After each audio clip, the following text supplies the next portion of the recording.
Hello and welcome back to Highway to Hoover, a production of SEC Extra over at D1Baseball.com. I'm your host, Joe Healy, joined as always by my good friend and co-host, Mark Etheridge. We're here to recap Week 9 around the SEC. We are halfway through SEC play, believe it or not. We are 5 weeks down, 5 weeks to go before we are literally on the highway to Hoover. That is coming up very, very quickly. I don't need to tell Mark, though, because his calendar starts to get a little bit busy this time of year with nerdcasts and whatnot. Mm-hmm. So we are officially in that time when we can no longer say things like, ignore the RPI. You can still take it with a grain of salt if you want, but we are at the point of the season where you do have to start to keep an eye on it anyway. Only cover one eye when you look at it now. That's right. That's exactly right. Yeah. Your vision should be a little fuzzy when you look at it. But get definitely that time of year. Before we get to anything on the show today, I have to remind you that this episode of Highway to Hoover and every episode of Highway to Hoover is brought to you by Academy Sports and Outdoors. Get ready for a new season of fishing fun with Academy Sports and Outdoors and reel in the best gear at low prices every day. Plus, Academy offers easy ways to shop and save time, like free 1-hour in-store or curbside pickup on academy.com orders. All right, Mark, interesting week. First off, just real quick, had you noticed, like I did, that outside of a couple of outliers, 15-12 A&M South Carolina game, Oklahoma scored 14, run scoring kind of down, a lot of relatively low scores, and it was a little chilly. It was chilly in Georgia where I was. I know it was chilly other places. So that explains some of it, but it is interesting to me. I don't know what to make of that, but it does feel like, this is quantifiable. We could look this up, but it does feel a little bit like we're not getting quite so many offensive bonanzas this season as we did, at least in the last season. And maybe that's not true, but that's certainly the way it feels to me. Yeah, you had several games, even game threes of series that were really low scoring, and we don't always get that. So, yeah, I agree. I think part of that is the pitching is so specialized. You're not getting you're not being able to see a guy 3 times in a game. You're not able to I think the 7 through 10 guys on staffs are a little bit better. And I think that's part of the portal era that we're in. The better teams are as good as they've ever been, and certainly as deep. And I think that's kind of rendering itself out on the mound, because I do think the pitching, certainly this year, is ahead of the hitting. You have obvious exceptions. And even where you were, we were expecting just feeding the trees the entire weekend. And you had some of that, but with those two lineups, you really expected more than you got. At least I did. Same. Yeah. Yeah. And I feel like that's a testament to how good the pitching is, and how the scouting reports and all of the metrics that are available today to help find holes in swings, that people are able to do that.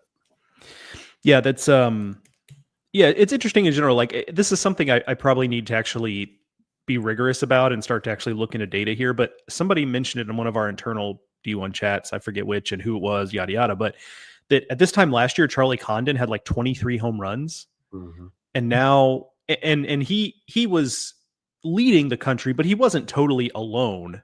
Like, he wasn't, 7 home runs up on the next highest guy. But because Kaggs was obviously in a similar stratosphere. And this year you've got Zaborowski and Burnett at 16, and then LeBron at 15 and Fisher at 14. And that's kind of it as far as like guys with these big home, and those guys are, 8, 9, 10 home runs off of where Condon was last year. So is that just did we just have generational power hitters last season? I think part of that answer is yes. But I do wonder if there is something else there. But exit velos are still up, so I don't know. That's just a big shrug of the shoulders from Joe. I don't know. Something worth poking into, I guess. All right, let's get into some results, Mark. I think we ought to start with Auburn and LSU. Couple quick tidbits here. First sweep of LSU since 1988 for Auburn. A gentleman named Frank Thomas was on that team, just to give you an idea of how long ago that was. And really, it felt to me, Mark, and granted, I was at Georgia and Arkansas, and so I'm not as locked in as I would be if I was at home watching these games, but it just kind of felt like, because I listened to a decent bit of a couple of games as I was driving around, and it felt like Auburn just kind of controlled this series. They did. You know, obviously there was some back and forth, but it just felt like from minute one until the end of the game yesterday, the games were controlled by Auburn, and that's pretty impressive stuff. And they did it on the mound, which Yeah. is really the question that Auburn has had from, a lot of the year. But Dutton's been really good in game one pretty much throughout. And I think maybe one hiccup game, but otherwise he's been super consistent. And then you knew he would bring it, facing his prior program. I think the story for me was Cade Fisher. He's been consistently trending upward, at least from a hits allowed standpoint and getting a little bit deeper in games, but he's been walking people. And he only walked one batter and threw, 5+ innings in game two. I think that if this is who he is, or if he continues to improve, it really changes the math on Auburn, because you really like what you got with Dutton.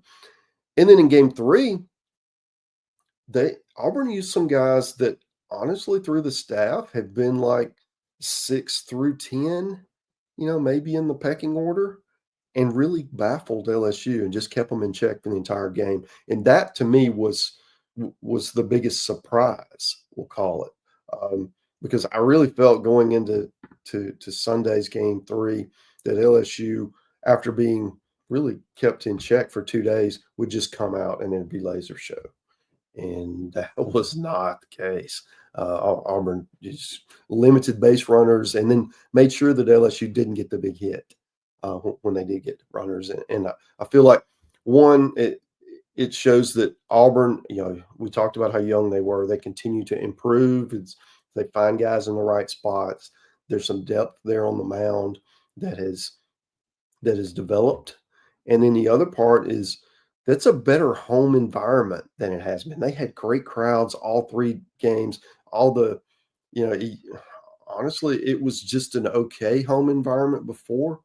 It'd be packed because it just wasn't that many people. Now, I mean, it's almost double the capacity, and it's something to deal with now. Where, that's a game changer in my opinion. And now, I mean, Auburn's got a really tough schedule down the stretch. I mean, they've still got to go to Texas and go to Tennessee. Those are going to be challenging. But if you can sweep LSU, regardless of where you're playing, you can play with anybody. So I feel I guess, more impressed with Auburn after the weekend than I did when I saw them, against Alabama a week ago. Yeah, I mean, certainly if they're going to pitch like this, and they won't pitch like this every week, but certainly if they pitch something like this moving forward, they're going to be really dangerous. Like it's a pretty well-rounded team. This is not a leading question or like meant to be like a necessarily like a hot take question, but it is something I've thought about. Is LSU's lineup underpowered? Just like they're hitting for a lot of average. There's no doubt. I have no doubt about the talent of the hitters. This is not an indictment of the hitters themselves, but it's just a different type of lineup, right? Like there's no Tommy White. They used to have Tommy White and Dylan Cruz and Jared Jones, and those guys were all kind of in that lineup within the 2 or 3 year span. And then this year it's, Jared Jones. Okay, great. He's a fabulous hitter, great power hitter. Daniel Dickinson has some pop, but I think about a game like yesterday's game where it's a 1-run game and you're kind of just feeling like, hey, this game is one swing of the bat from really turning, but LSU's lineup is not really one that does that. If you look at the SEC's, offensive stats, they're kind of hanging out towards the bottom in terms of home runs with, South Carolina and Kentucky and Florida and Oklahoma and Vanderbilt, and not Ole Miss and Tennessee and Arkansas and Georgia and teams like that. You don't have to, I don't think. I don't think this is some sort of like mega shortcoming, but I do think just the way their offense is built, I think showed up this past weekend where they were having to build innings as opposed to really being able to have 1 or 2 swings of the bat that just sends a lightning bolt through the result of the game. Yeah, I think that's fair. They had to work really hard for the runs that they got. And that's not what you associate, with LSU. You think about teams that are manufacturing runs because they can hit home runs. This is certainly not the LSU that we're used to seeing. I think they've got some pop. They didn't get it this weekend, but uh, part of that is trying to find the right mix of guys so that you can't pitch around people and you got guys coming up with men on base, because it's not just about the home runs, it's about the doubles with men on and things like that, and they didn't get those either. And I feel like that's the for this LSU team to reach its goals, because I like the pitching. The pitching did its part this weekend. It was offense that got them beat, and I feel like there's enough talent there that they could flip the switch and become a better team than they are. But and Joe, I think the other thing to consider is everybody's going to have one of these weekends where things just don't go your way. The key is you can't get swept when you do, and that's what happened to LSU. They were in some games that, in hindsight, you look back and there were a moment here, a moment there. Things go a little bit differently, and they at least still won.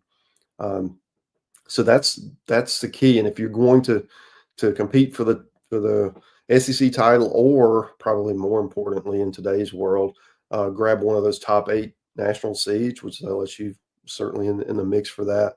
You've got to avoid those sweeps. I mean, those are killers, and so LSU is going to be kicking themselves and looking back at that weekend at Auburn. No offense to Auburn, who played tremendous, and now they're in that same position where they're going to Texas next week and they cannot get swept. Win the series is great, but you just cannot. You got to at least get one just to keep yourself in position. And I feel like that's where LSU dropped the ball this weekend. Yeah, it's a good call, and now to your point, I think in today, for better or worse, conference titles have been devalued a little bit. And so it is more about kind of the postseason picture. But if you are inclined to look at the conference title race, they're now 3 games back of Texas, and with 15 league games to go, that's a tough hill to climb, because you need to make up that ground, but also Texas needs to slow down, and maybe they will, but you're also behind 3 other teams, right? So it's not just Texas, Mm-hmm. Anyway, last thing before we move on to the next series, you brought this up, so I'll give you the credit on that. But if you're LSU, are you compelled to maybe, not that Chase Shores has been particularly bad, I think he's been mostly fine, but do you at some point consider Zach Cowan in the rotation at this point, with just how unhittable he's been for the most part? Yeah, I think after Cade Anderson, it's been Kason Evans and Zach Cowan. Those have been your 3 best pitchers, and you need to maximize that, however that looks. Whether that's a starting role or whether maybe you can stretch them out. You have an opener and then you bring them in the 3rd or 4th inning and try to let him finish it, right? Those kinds of things. I just you definitely don't want to leave innings or pitches on the table with either Evans or Cowan. And not saying they did, but that's certainly something I would be considering, and I'm sure they are. What's the best usage of those guys? And sometimes the best role for someone isn't as a starter, okay? Because you can cherry pick the right opportunity. Maybe you get out to a big lead and you don't have to burn him that day, right? You can go to some other guys where if you start him, hey, he's committed. So I do feel like there's some advantages to both sides, especially because they do have other options. But yeah, with the way he's looked, I mean, he's been better than Shores. He's been better than Ianson, and those are 2 better pro prospects. But Cowan has just been phenomenal. What's his role going forward? What will be really interesting to me down the stretch. Yeah, and it's one thing, because you could also be having a similar conversation about Kason Evans, like you mentioned, but the difference is Zach Cowan was a workhorse for Wofford last year, a team that was good and made a regional. And, so we understand that physically he is capable of that in a way that Evans will be someday, I'm sure, and might be right now for all we know. But we know for certain that Zach Cowan could be that guy. So that's, part of why it's so intriguing. Good problem to have ultimately, because it's not as if the rotation's been a problem for LSU. It just really hasn't. So they're in good shape there. Let's talk about Georgia and Arkansas. That was a series where I was, and I'll start here because you mentioned it with Auburn. The atmosphere at Foley Field is on another level now. And I was talking to a friend of the program, Anthony Dasher, over the weekend there in Athens, and he said there were a couple things we were talking about. One is just that they've increased the number of seats And that's obviously going to make it louder because when your team is good and you're selling a bunch of tickets and you can sell, I don't know, 1,500 more than you did before, whatever the number is, it's obviously going to be a little louder. The other thing is, though, that he brought up, which I think is fair, and I think we saw this with Tennessee if you rewind 5 years, that their fan base is kind of learning how to be a baseball fan base. I mean, there were always baseball fans at Georgia. Like, it's not like they totally just discovered the sport, but there is a little bit of growing pains when you start bringing out casuals and students who maybe weren't coming before. The student line was ridiculous all weekend. Like, for anybody who's been to Foley Field, that student entrance is like along the left field line. And it was like all the way down to that parking lot behind left field, like the stairs that lead down to that parking lot. And this is an hour and a half before the game, right? So anyway, so the atmosphere is different there. And I don't know, home field advantage when in terms of atmosphere is something we can't really measure versus other home field effects, but they win that game yesterday on that Henry Hunter walk-off. And Wes Johnson, as soon as the game was over, after he did the handshake with Dave Van Horn and his staff, came back over towards the dugout and took his cap off and kind of waved it at the fans, like, I think acknowledging that the atmosphere, at least in his mind, played a role in that game. And I have to give him credit. The energy was good for whatever it was, 12 innings. I think it went 12. Yeah. The energy stayed high. Like, there wasn't really any sort of lag. I mean, yes, when Arkansas, scored go-ahead runs in extra innings, like that was, that was not the best moments, but the energy was from start to finish was really good. And so that kind of thing can be a game changer for a program on multiple levels. One, it can help swing games, but also it does just, those fans that went to that game on Sunday are going to go home and want to come back and tell other people that they want to go, and it can kind of build on itself. So that's kind of what stood out to me as I look back on the weekend. And then on the field, of course, big series win for Georgia. I kind of felt like they needed it in terms of, not because they're in any sort of dire straits, but just because if you want to kind of stay in this upper tier, like these types of home series are against other upper tier teams are ones you want to capture. So there was that element to it, but I don't think anything less of Arkansas is what I guess I would say in the big picture too. Like, I think Georgia showed me something, especially on the mound. Colton Smith back in the rotation, that went well. Leighton Finley was as good as he's really been all year on Sunday against a really good lineup. So yeah, I think Georgia showed me something, but Arkansas, they lost a couple of one-run games. So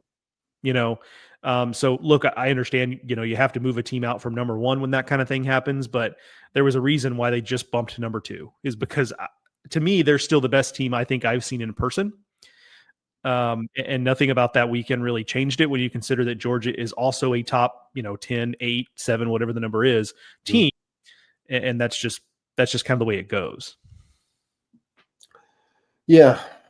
I mean, first off, incredible series. You have two of the best teams in the country, two of the best lineups in the country, two of the most talented pitching staffs in the country who are becoming, the production is beginning to come closer to matching the talent, which is kind of scary for the opposition. And then you had good games. I know one of them kind of got away from Georgia late, but the other two were phenomenal games that we really, really enjoyed. And that's what you want. And to your point on building a fan base, and when you get these big series like this and at your place, and it delivers with compelling action, and you come out on top and you win in dramatic fashion. I mean, that's a force multiplier, man. I mean, all of that comes together, and you're at a better situation when you exit that weekend than when you went in, just from a program momentum standpoint. And again, yours is, as we like to say, your momentum is as good as your next starting pitcher, but still, they're going to take that momentum into the next few weeks, and I feel like Georgia's in a great place right now. From an Arkansas standpoint, yeah, I mean, the lineup did what it does. The pitching staff was, other than Gackle, he had a kind of another rough go, and we may see a change there in the rotation from what the scuttlebutt is. We'll see. He like we're talking about with Zach Allen, he's just Gackle is so talented that you have to find him a role where he can be successful because he can help you in some fashion. It just may not be as a starter. Maybe it's a different role. So that's another thing that'll be fascinating. They've got Texas A&M next weekend. That's not a team you want to face if you're scuffling on the mound. Not that Arkansas is, but that's a handful with the way they're swinging it right now. So it'll be fascinating to see what that looks like for next week. And at some point, Gage Wood will be back, and that's another piece to this puzzle. But yeah, to your point, I mean, I don't feel any worse about or better. Or really, I feel the same about both clubs going in. I was really impressed. They went at it for 3 games, and then I'm still impressed, right? Because these are 2 of the best teams in the country. Yeah, it is kind of like a blessing and a curse with the SEC where, we have these series where the games are so compelling and the talent is so impressive. And there's things that I use the example of on Sunday. We're 7 innings into a game 3 and Arkansas still has Carson Wiggins waiting in the wings and he comes out and touches 102. And Georgia does the same with Alton Davis, who, Davis hasn't had a great year, but still just the level of talent they're coming out with in inning number, inning 25 of the weekend, just incredible. But the flip side of that though, too, is you're right, where it's like, in most other conferences, all other conferences, you have a series between 2 of the best handful of teams in the league. And you come out of the weekend typically having formed a different opinion or a more fully formed opinion or a change of opinion. And oftentimes, especially this time of year in the SEC where we kind of know what we have, we just have weekends where you're like, yep, those teams are both good. And we just move on. And yeah. Go ahead. Yeah. And then they do it again with somebody else the next week. Right. So right. It's just it's really a special time to be a fan of one of these top programs in the SEC. If you're one of the other programs, it's not so much fun because you're facing one of these clubs every week, and it's really challenging to get any momentum going. Yeah, you might win one, and then here comes the next steamroller coming in and put you right back to where you were. One team that has kind of elbowed its way into, at least in my mind, achieving like a new level is Ole Miss, and they played Tennessee over the weekend. Tennessee wins a series, that should be said. Let's lead with that. I mean, they won 2 of 3 on the road. You're always gonna take that. But this is 2 weeks in a row where I've been impressed by Ole Miss in a way that I didn't anticipate being impressed by Ole Miss. And look, I mean, Tennessee gets the job done. Oh, by the way, Gavin Keelan is back and really swinging it well. He was a big time catalyst. Still not running great, but his bat obviously is. You're going to want it in the lineup, kind of regardless of how everything else looks. That was huge. The atmosphere on Friday with Liam Doyle on the mound against his former team was electric. That was a theme of this weekend between Doyle and Fisher, and then Stanfield and Dutton. Like a lot of former team action in the SEC. But just another series that kind of felt similarly, right? Where in a lot of different games, we had I think a 3-2 game in the Doyle start, and then you had yesterday, whatever yesterday's final score was, it was both teams pushing. Yeah. Right. And it was just like a heavyweight fight type of game.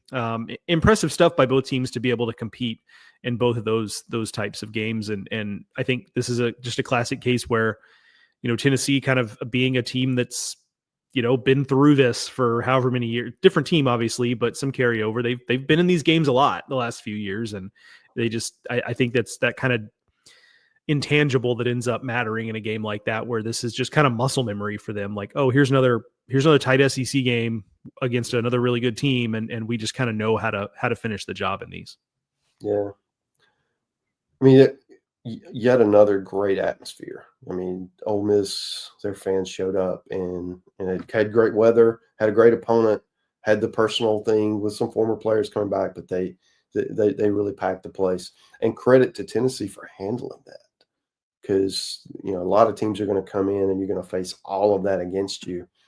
But The balls were ready, man. I mean, they even the game they lost, they played well, and I feel like that after last weekend with the whole A&M Saturday doubleheader thing, whatever happened there, you I think it was important for them to bounce back, and it may have been going into that environment could that was probably a good thing for them because it was like us against the world kind of thing after people were maybe had some opinions changed because I didn't think Tennessee was going to lose at home all year, right? The way they were playing, and certainly with the way they handled A&M that Friday night, the Saturday was just an absolute shocker. So the fact that they were able to bounce back and play so well in a really a difficult environment. Liam Doyle was just unhittable.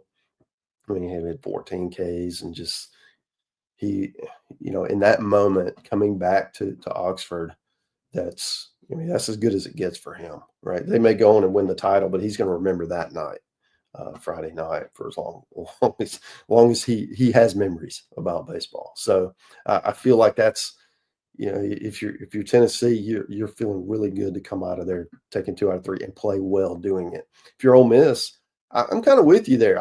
I feel better about Ole Miss now, even in the loss, than I did before because it was an even series. You could make a case, a play here, a play there, and Ole Miss certainly comes out of it. And if they win that series, how does that change the math going forward? Because I feel like they at least stayed level in a loss because of who the opponent was, but they were really close to changing it completely and shooting up into that upper crust in the conference. And I think right now there's a line there, and they're just kind of clawing up to the top of it, trying to get into that top group. Yeah, and I'll be interested to see for the rest of the season because I still have some questions about them. Right? I mean, the rotation is veteran, but it's not. They don't have even Hunter Elliott. As good as he is, and it's good for them to have him back. It's not like he's pitching on the level of Doyle or Kyson Witherspoon or whoever. So I have some questions defensively. Playing Judd Utermark at second base. So I do have some questions, but they just keep answering them largely positively. And I think that's a credit to them. One shout out I want to give, it's speaking of players who victimized their former team earlier this season, Austin Foley has really become a guy for them. And look, I don't think this is me just recklessly speculating. I think in a perfect world, Campbell Smithwick is their catcher. I think they were hoping that the combination of the extra offseason, the year of experience, all of that stuff would unlock something with Campbell Smithwick, and he would take over that position on, if not a totally full-time, then a most of the time basis. Mm-hmm. And that happened. And Austin Foley, who was a career backup at Kentucky, comes over and now he's tied for the team lead in home runs in conference play. He's batting over 300. He's been kind of an Iron Man back there. And Ole Miss would be in a lot worse shape if it weren't for Austin Foley, because catcher is a position, especially in the SEC, where you have to feel good about that position. And it was a problem for them a year ago. And for him to come in and not only solidify it defensively, but give them a power threat. And there are moments when you just can't pitch to him. He just gets on a tear, man. And that's certainly not anything, at least you and I expected to see as he switched venues.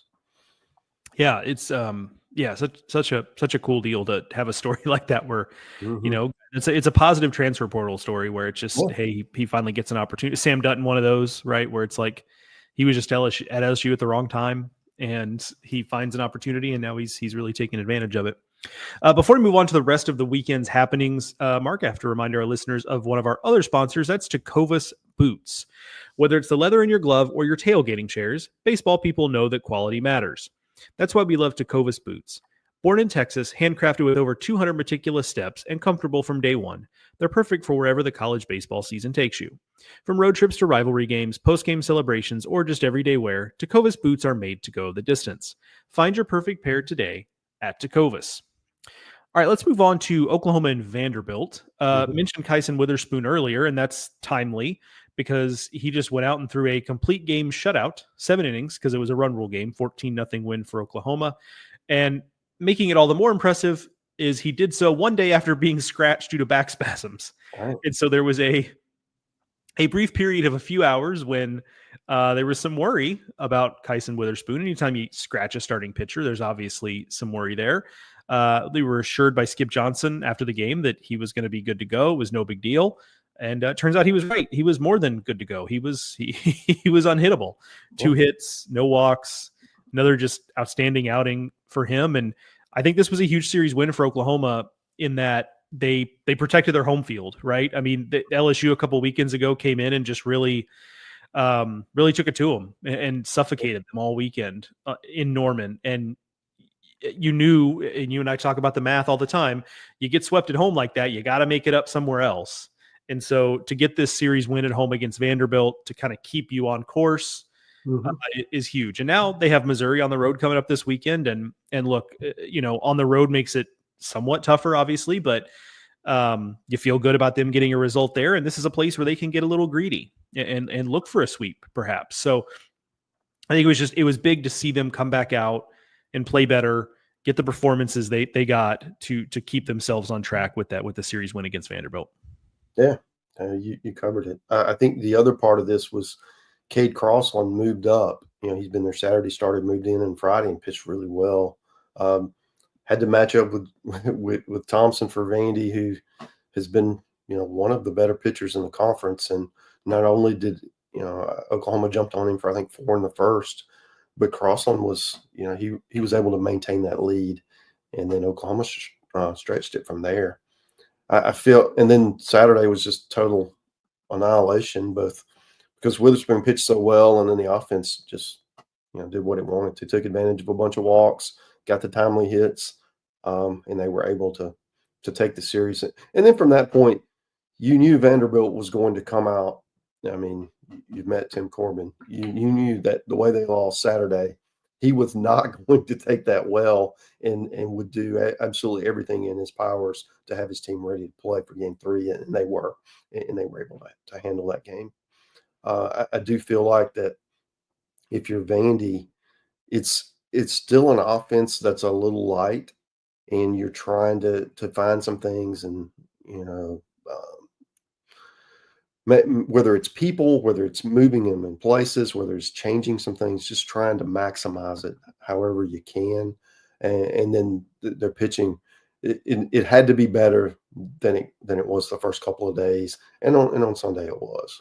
So I feel like Vanderbilt's one of those teams. Their margin for error is pretty small, so they need to capitalize when you get the runners on base. You need to make the big pitch to get out of those situations on defense for run prevention. And they've been able to do that for the most part. And if they can, then they're right back. They have a top 10 RPI.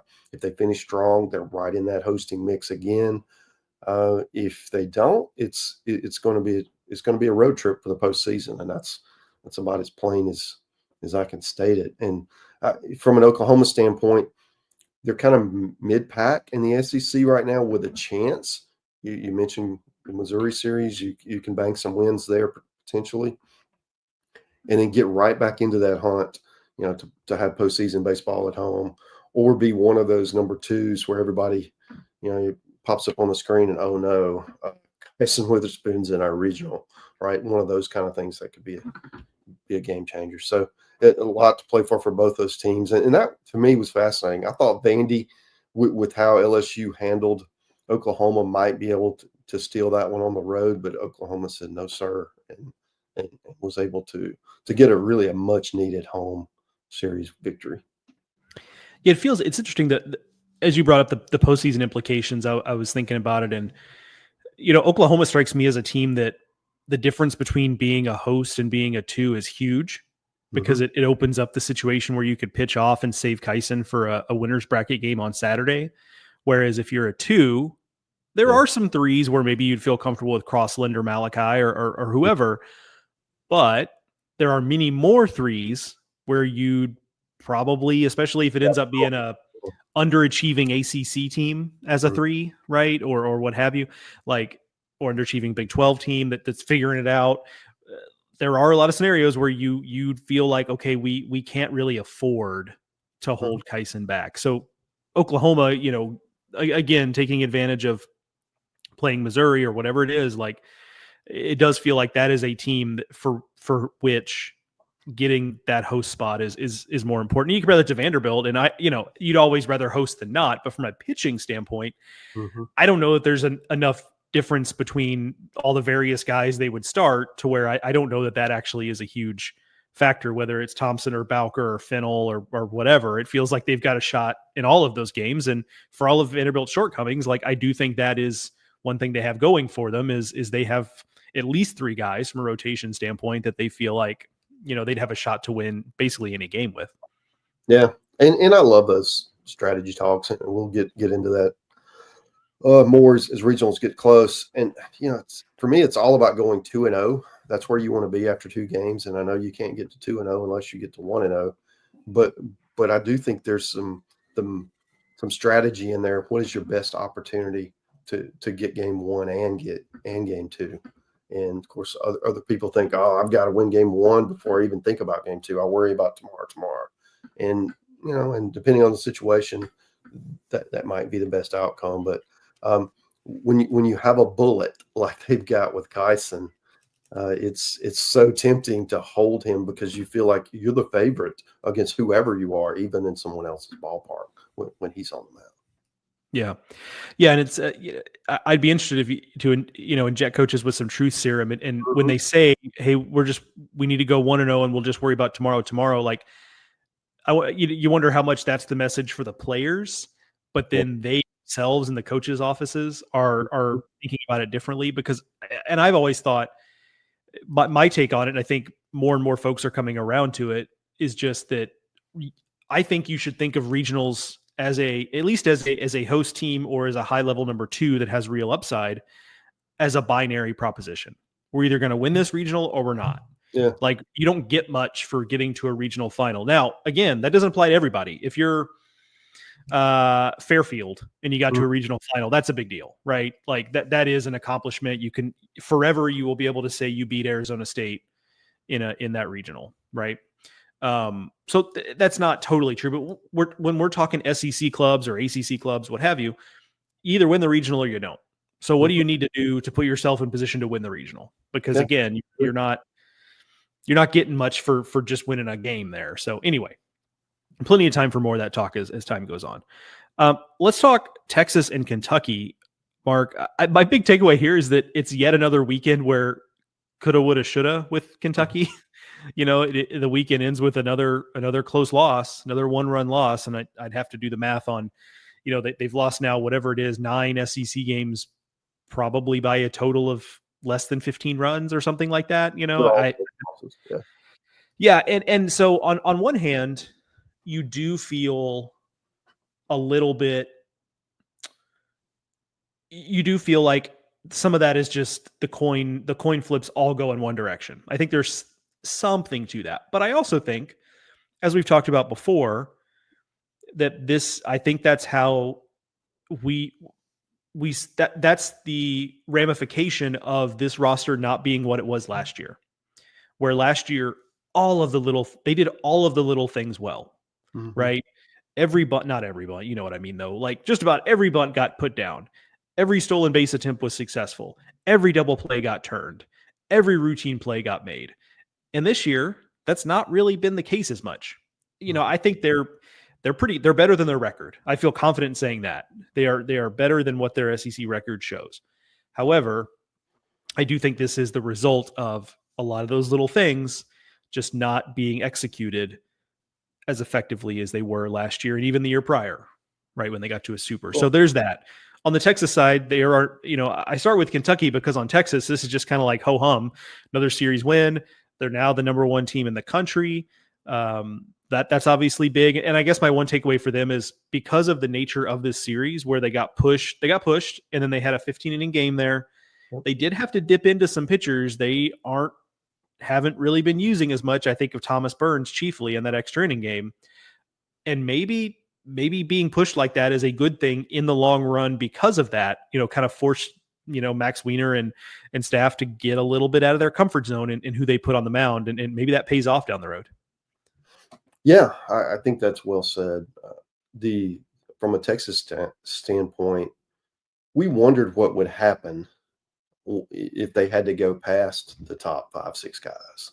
And Kentucky is exactly the kind of team that's going to force you to do that. They're going to get your pitch counts up and get your starter out typically before the 5th inning.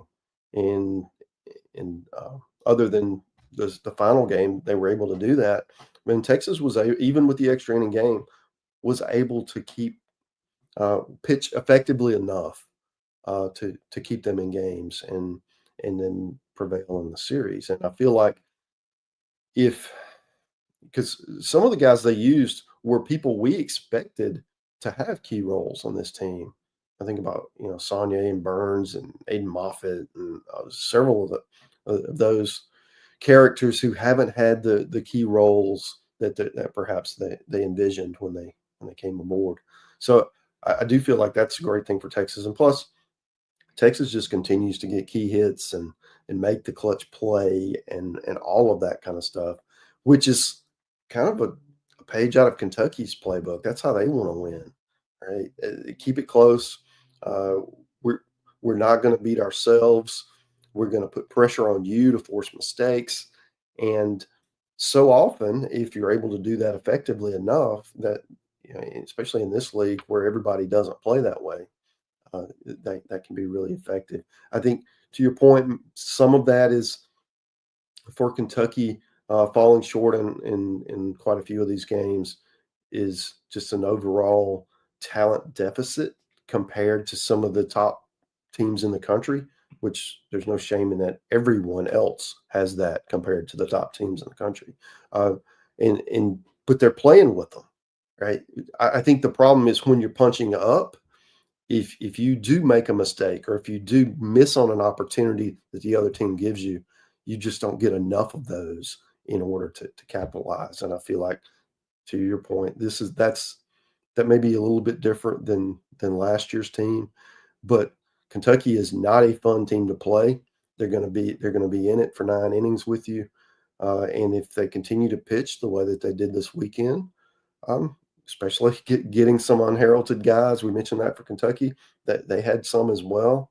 They're going to be right in the hunt, and if you're Kentucky, you just want an invitation, right? You just want to climb your way in. If you're the last team in, hey, we don't care. We're coming to take this thing down, and that's the attitude of the program. And I feel like they're in great position to do just that. Yeah, I think it's important to apply the context. I said this, I think, on one of my weekend waypoints videos this past weekend, that 2 things are definitely true with Kentucky, where one is that this team might just end up just barely missing a regional, or maybe they sneak in, whatever it is. That doesn't, we shouldn't overlook that as a step for this program when you consider that there was a time where when Kentucky would pop up and have a really good team that got to a regional, you think about, 06 and I think 12, they were in a regional, the AJ Reed team, all those teams, then there would inevitably be this like next year where they'd go 9-21 in the league, and they just weren't a factor.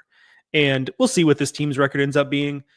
But I think they've shown us enough that like, this is not that. They did not fall back to that. They have kind of created a little bit of a floor for this program. Now, the trouble is the rest of the league has also, the tide has risen all boats, but there was a time when maybe they wouldn't have a season like what Mizzou is having right now, but they would have seasons where they weren't that far off in terms of rebuilding. And so just the fact that we're talking about them the way they are, where they're on track to at least be in the conversation the rest of the way as a postseason team, is in and of itself an achievement. And I don't with the history of Kentucky baseball being what it is, I don't want to lose that. So 2 things definitely can be true there. Let's talk Mississippi State and Alabama. Mark, is this series just strictly to you come down to the fact that Mississippi State just held Alabama's offense down to and I think capped off by 2 hits in the finale for Alabama? I mean, it seems like it doesn't need to be any more complicated than that when it comes to the series. Yeah, they kept Alabama in the ballpark, and meanwhile hit some home runs themselves. That's how it shook out. The one thing for Alabama I'm a little concerned about is in SEC games they're 15th in the league in hitting. They're only ahead of Missouri. They're 15th in the league in homers. I'm not sure, maybe Missouri again. And they're 14th in stolen bases. So if you don't hit for average, you don't hit for power, and you don't manufacture runs, at least through stolen bases, it's tough to score. And you saw that this weekend. Is that they really, even the game they won, they really didn't score a lot. It was just a great pitching effort. So I'm a little concerned if you're Alabama. But the top of that lineup is certainly talented, and they could go out next week in Baton Rouge and have monster weekend. But they're going to need that because right now that their offense just isn't good enough to compete at the level, where they're ranked. So if you're Mississippi State, though, this is 2 series wins in a row. You are pitching phenomenally. You're getting some pop. You have some guys stepping forward and giving you some thump offensively. And I wrote this in the dish this morning in Monday's dish. Go back and look at it. Mississippi State has a path to make a regional, and it's not a particularly far-fetched one. In fact, I would predict that to happen. It's not like some of these where, oh yeah, you got to go sweep the New York Yankees to make it. No, that it's not like that. There's a path there now. And it doesn't include sweeping Missouri. It only winning 2 out of 3 to get to 13 wins. So there's more on the bone there for them. They could get back to 14, 15, maybe even 16 if things fall just right. And if Mississippi State gets to 16 wins, they're going to go into Hoover thinking about hosting. And you think about where this program was even a couple of weeks ago to even entertain those thoughts and not be laughed at. It shows what they've been able to accomplish. And right now they're playing better, which is probably more important than where your record is, because now you got a chance to sustain something. So a lot of work left to do, but still, that's a team that I'm feeling a lot better about after I watched a good bit of that on TV this weekend.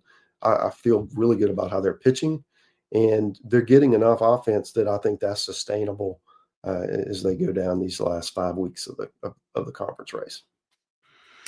Yeah, I'll credit to you in the off season. You write, so I guess it's during the preview season. You write about the projected strength of schedule and things like that. And I remember one of the points you made early on about Mississippi State was that, look, if you can kind of keep your head above water, which they arguably didn't, but maybe it won't matter. But if you can keep your head above water long enough, the back end of the schedule, you've got Missouri, you've got Kentucky at home on Super Bulldog weekend, which we know is on a different level. You've got, you've got Florida, right? Florida that's scuffling and injured, and that's at home. And so, like all of a sudden you look at it and it's like, okay, this is not, to your point, this is not far fetched, and you still gotta play well, but it is not the craziest thing in the world to imagine them doing enough to fulfill all their preseason goals anyway. Yep. Last 2 series, I'm going to lump them together because they're similar in a number of ways. So you had Texas A&M sweeping South Carolina. You had Florida sweeping Missouri. Of course, I'm going to ask which of these 2 teams, was there anything that happened this weekend that gives you more belief in one versus the other? I will say that I'm honestly conflicted. I don't know how to answer this question because just on talent, my answer is A&M. Because as I've said before, I don't love the injury situation with Florida and some of the uncertainty there. On the other hand, yes, A&M swept South Carolina. Yes, it was impressive with 2 walk-off wins, all that stuff. But if you really apply the context, South Carolina could have easily won 2 of those games, and arguably, actually not even arguably, they 100% should have won the finale. There is no scenario in which you go into that last inning winning 12-7 and you lose that game. Like, you just cannot have that happen. So anyway, I say that to say we'd be singing a very different tune if A&M had lost that series, and maybe perhaps even if they'd have just lost that finale, because it's like, well, you just got run off the field by South Carolina, and you very easily could have lost the first game of that series too. So Yeah. on talent, I like A&M more. I'm more confident in that because I think the offensive gains they've made are real, and the pitching has, even though it's maybe, a guy like Prager has maybe not performed like we thought, the pitching has really not been a problem. So you like that, but also, man, they had to work really hard for that sweep and at home, and I'm just not sure how I feel about that. So maybe you'll have a more enlightened, fully formed answer. Well, I mean, being one, having the 2 walk-off wins just does so much for your confidence, right? And then especially with the huge comeback with the 2 grand slams in the 9th, and trailing, staring at a run rule in the 6th inning, and you come back and win the game, just does so much for your psyche. And the other part of this is A&M's 6-9 right now. Okay, so that's the same record as Kentucky. So if you're looking at this, there is really a not that challenging path to 13 wins, even though the schedule is brutal. They go to Arkansas, they go to Texas, and won't that be nuts? They go to Georgia, they host LSU, and they also have Missouri. And if you assume they can sweep Missouri, and the way Missouri's been pitching it against A&M's offense, I probably feel pretty good about A&M's chances there. All they got to do is just not get swept in those other 4 series, and they're at 13 wins. So that seems doable to me. Okay, and they would go into Hoover with, even if they lost, I think they're in the field because of how challenging their conference schedule was, because their 13-17 is a lot more impressive than potentially some others with similar records, just based on who those 30 games came against. So I think that 1 game swing of Sundays or Saturdays weirdness, that was huge, not just from an on the field getting a win standpoint, but just for what you've got to do the rest of the way. So I feel actually pretty good about A&M. We're going to meet, on the Nerdcast later this week, and we'll have a discussion on it. But at this point, I think they're going to make the field. And I wouldn't have said that 2 weeks ago.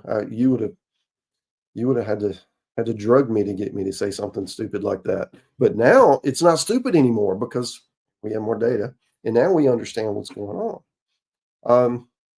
As for Florida, it's still an uphill battle for them. One, they've only got 4 conference wins.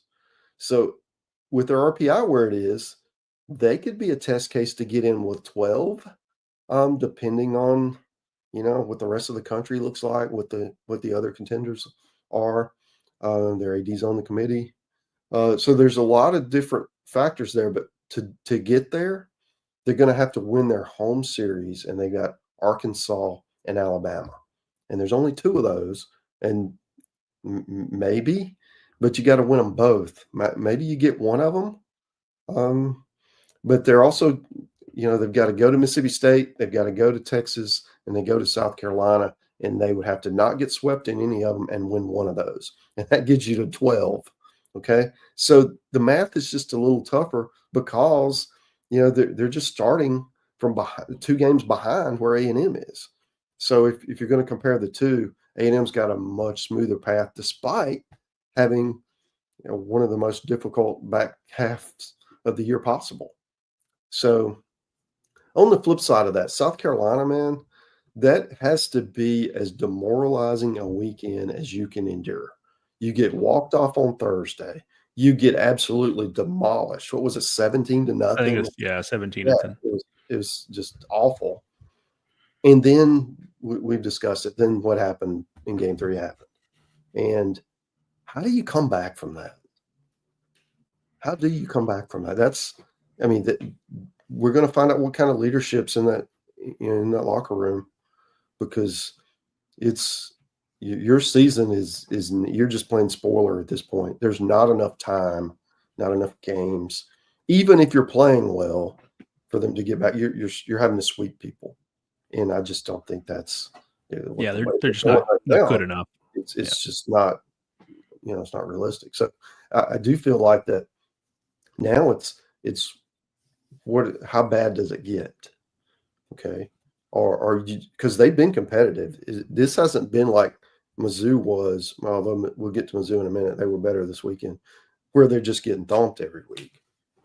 South Carolina's been in those games. They just haven't been able to get the clutch out, the clutch hit, whatever it is, to put them over the top. Does that continue? Do you continue to bang your head against the wall and lose these close games? Do you break through and you start winning some of those and gain some momentum to grow on and build on into next year? Or does it just fall apart? And that's, to me, is going to be fascinating to see what that leadership looks like. Then when you look at Mizzou, they got thumped again in game one, but they come back in the 7-inning doubleheader and pitched. They pitched really well. I mean, even the 5-0 game, I think it was 2-0 in the sixth in the 7-inning game. I mean, that'll get it done, right? They just weren't able to handle Florida's pitching. So if they're 0-15, the conventional wisdom is they're not going to go winless. They're going to beat somebody along the way, maybe multiple somebodies. But what does that look like? I think having Tony Newbeck, he was really good in game 3 when he came back. As he lengthens his starts, that's a bullet. That's something that maybe they didn't have, or at least we hadn't seen. And if that's the case, and their offense can just have a good day on a day that they pitch, then they're going to get somebody. And I think that's the path right now, because they are definitely just playing spoiler at this point. Yeah, I think we've reached the point now where Mizzou's record is such that there's actually this weird counterintuitive pressure on their opponents, where if you end up in even a moderately close game against Mizzou, there's kind of like this cycle. And I don't know, I've never been in those players' shoes, but let me just say I could imagine it being a scenario where you're like, oh God, how are we in the close game with Mizzou? Like, how did this happen? And there's like this of, well, we can't be their first loss. We just can't. Right. So it's almost like Mizzou is more dangerous at 0-15 than they would be at 2-13, maybe, just because there's this weird, like, psychological thing happening there. I don't know. Maybe that's just BS, but it does strike me that could be a thing if you end up in a close one with Mizzou. I will actually be there this weekend taking on Oklahoma. I'm interested to see it. It'll be my first look in person at Kyson Witherspoon, so definitely looking forward to that. And I will remind listeners, I was in Columbia, Missouri last year when they swept Florida. Cool. And now look, obviously, I'm not suggesting that I had something to do with that. However, facts are facts. Beware. So there's that. But jokes aside, I am looking forward to my first look at Oklahoma this season, and because they've not been in the league until this year, my first look at Oklahoma in a while. I can't even really think. Maybe it may have been the College World Series in 22, honestly. My first in-person look at Oklahoma in a while. So if I've seen them prior, I'm forgetting it. But anyway, so definitely looking forward to that. All right, Mark, that's an episode. We'll go ahead and wrap it there. Another fun week of SEC baseball. We officially enter the second half of conference play coming up this Thursday as things kick off. A lot of, by the way, Easter weekend coming up. So just programming note, more games Thursday to Saturday this week than in a normal week. So just adjust your expectation there. But regardless, Mark and I will be back this time next week to recap it all once again for you. Thank you to Academy Sports and Outdoors and Tecovas Boots for sponsoring this and every episode of Highway to Hoover. Thank Mark, as always, for joining me, and thank you, the listeners, for listening. We'll talk to you.